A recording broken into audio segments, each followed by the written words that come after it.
বাম চোখে একটা স্পিন্ডার লাগছিল এবং ডান চোখে দুইটা। ডান চোখ পুরোপুরিভাবে নষ্ট হয়ে গেছে। বাম চোখ দিয়ে দেখতে পাই কিন্তু পাওয়ার কম, কোনো একটা না কিছুক্ষণ দেখতে পারি না, প্রচণ্ড ব্যথা ট্যাথা করে। ছড়রা বুলেট 48টা স্পিন্ডার লাগছিল। আমার মুখমণ্ডল, মাথা, কান এখনও আছে আমার। বিএসএফ ভুট্টা ক্ষেতের পাশ দিয়ে আসে, যে বাংলাদেশের ভিতর আসে, হঠাৎ ধাওয়া করে নদীতে লাফাচ্ছে। এই যে এরকম পানি ছিল, ডুব দিয়ে ওঠার পর এইভাবে তাকাইতে যাচ্ছি, ওই ফায়ার করছে। ওই উপরে এরকম করে বন্দুক তাক করিয়েছিল। ওরা দুজন আসছিল ভুট্টা বাড়ির পাশ থেকে লুকিয়ে এসেছিল। বাংলাদেশের 200 গজ অভ্যন্তরে ঢুকছিল। আমরা বাংলাদেশেই ছিলাম।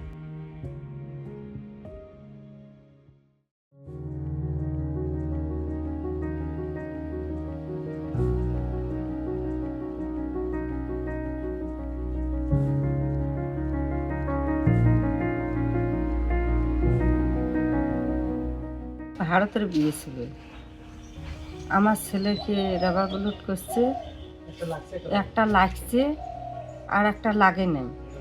এটা যখন লাগে নাই, এটা ওটাই ওই জায়গাতে পড়ছে, আমি এখানে এটা যা আমি করি নিছি। চোখ মুখ মানে এমনও ফুলিয়ে রক্ত ছিয়ে বিয়ে ছিল, কোনো চেনার মতন কোনো উপায় ছিল না। 7 দিনে সেনে আমার বাচ্চার চোখ খুলছে, এখনো একটা চোখ দিয়ে আমার ছেলে দেখে না কিছু। আর যে একটা চোখ আছে তারও পাওয়ার নাই, সব সময় অসুস্থ হয়ে থাকে। এখন এই বাচ্চাটা আমার কিভাবে চলি ফিরি খাবে? নির্দোষী ছেলে আমাকে এইরকম করিয়ে অচল বানিয়ে দিল।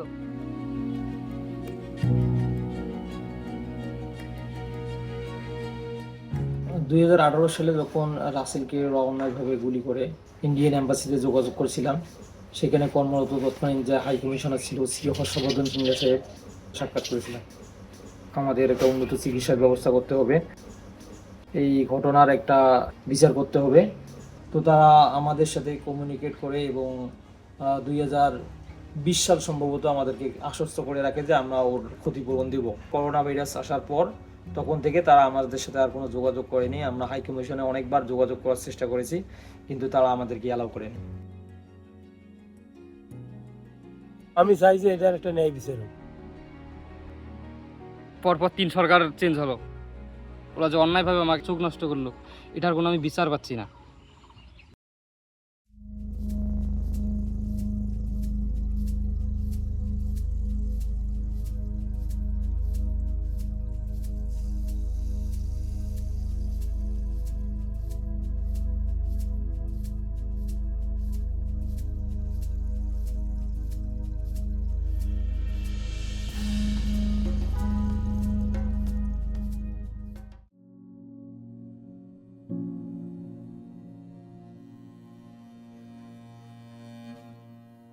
এটি কুড়িগ্রামের বালাহাট সীমান্ত। বিএসএফ কর্তৃক বাংলাদেশি শিশু কিশোর ও বেসামরিক নাগরিকদের গুলি করে হত্যা ও নির্যাতন এখানকার বাস্তবতা। মধ্য বালাতারি, গোরখমণ্ডল ও কৃষ্ণনন্দ বক্সী সহ সীমান্তবর্তী গ্রামগুলোর হাজারো শিশু কিশোরদের জন্য এটি প্রাণঘাতী বিপদসংকুল স্থানে পরিণত হয়েছে। এখানকার শিশু কিশোরদের শৈশব কাটছে আতঙ্কে।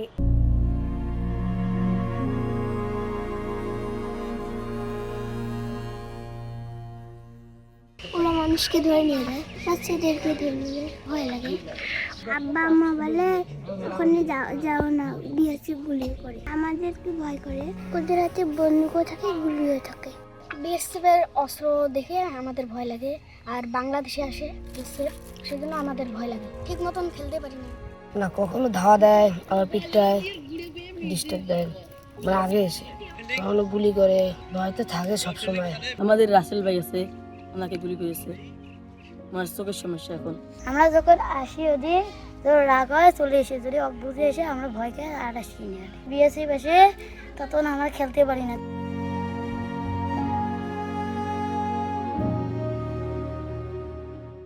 When a child grows up in a setting where danger is constant, stress hormones such as cortisol and adrenaline are released more often and for longer periods of time. And over time, this changes how the brain develops. While areas responsible for planning and judgment and impulse control may not develop as well. In adolescence, this can show up as irritability, impulsivity, aggression, emotional shutdown, anxiety, depression, sleep disturbance, and difficulty concentrating. When deaths are repeated and unresolved, grief does not get processed in a healthy way. Over time, fear and mistrust become part of the culture. That's how trauma can move from one generation to the next. শিশু কিশোরদের আহত হওয়ার ঘটনা এমনকি তাদের মৃত্যুর ঘটনা আমরা দেখেছি। এই মানুষগুলো কিন্তু নিরস্ত্র, নির্বিচারে গুলি করা যায়। এগুলো আন্তর্জাতিক যে আইনগুলো আছে সেই আইনগুলোকেও কিন্তু লঙ্ঘন করে। এইভাবে কখনো কোনো দেশে কোনো সভ্য সমাজে এইরকম একটা পরিস্থিতি কিন্তু বিরাজ করতে পারে না।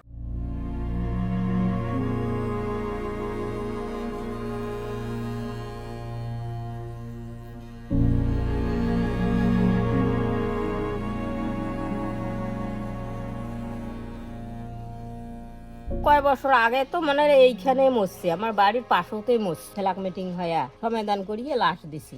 বিএসএফ সারা সময় আমার বাড়ি বাড়ি দিয়ে যাওয়া আসে করে বাংলাদেশি। বাচ্চা বাচ্চা ডাঙা মনে করো মানুষ গুলি করে, বিএসএফ চলতে মনে করো টেনশনে থাকে। তোমার তো কোনো গ্যারান্টি নাই, আমার যখন দল মনে করো আগে পিটি করে ধরে নিয়ে যায়, মনে করো ডাঙা মারি অত্যাচার করে।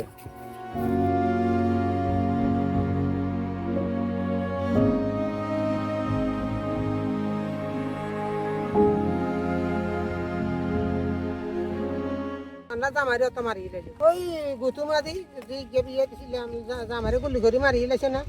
গুলি কিয়া কয় যে ইয়ে দি মারছে দে এখানে দিবা আর হচ্ছে, আরে গেবু করে দি মারছে দে হিডের মেরি জানা যা ঠিক আছে। তোমার লই যে লাশ লই যাই এখানে লুয়ে লাইছে তোমার এই দিলেনিয়া, আবার হেয়ার ঘরে তো সাফ হচ্ছে আর না ডাটা তোল সেই না আবার আনে দিছে লাশ নিলি খেলা গাছ করে লই যে তো লাশ নামা দিছে 3 দিন ধরে। বাংলাদেশের মূল্য আছে নি কোনো বিচার খাইছি নি। জমিদার ভাই সাপ মিয়া হেতে আলসর হেতে রে গুলি করে মারিল শেষালি গেছে কই কিনারে তা আসি নি বিচার।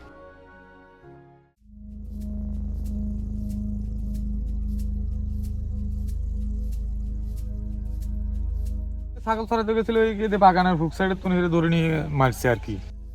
বিএসএফ তো ইন্ডিয়া থেকে আসে, এটা তো তার কাটা ভারে সেগুন বাগানে এটা দিয়ে আসে। মারধর করি মানে জামা খুলি গঞ্চি ছিল গায়ে গঞ্চি দিকে হাত বান্ধি রাখি দিয়েছিল, মারে ধরে তার কাটার সাইডে ইয়ে দিয়েছে পাবলিক চলে এসে মারছে, বেশি মারছে।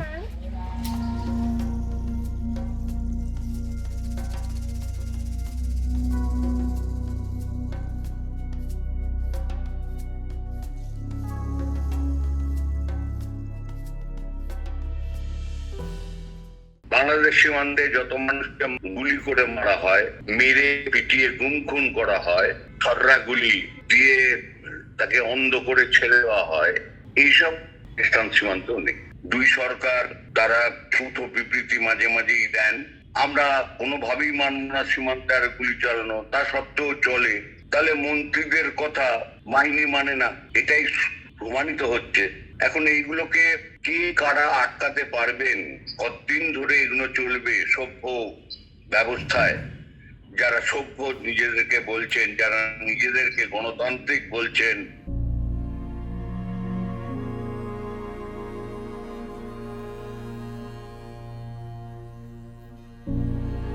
বিএসএফ অনেক ক্ষেত্রেই তাদের যে আমরা যেটা বলি হাই হ্যান্ডেড অ্যাটিচিউড, সেই অ্যাটিচিউডের কারণেই তারা সীমান্ত অতিক্রম করে থাকে, মানুষকে অত্যাচার করে।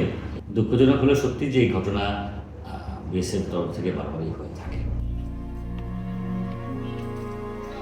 আমরা এই নোটিশ পাঠানোর পরে আমরা পরবর্তীতে মামলা করেছিলাম, কিন্তু আমার সাথে বাংলাদেশের পররাষ্ট্র মন্ত্রণালয় থেকে যোগাযোগ করা হয়, আপাতত আপনারা এটা রাখেন। যার কারণে আমরা সরকারের প্রতি আশ্বাস রেখে আমরা আপাতত ওই লিগেল কার্যক্রমটা স্থগিত করেছিলাম, কিন্তু এটা আবার আমরা পুনরায় শুরু করব।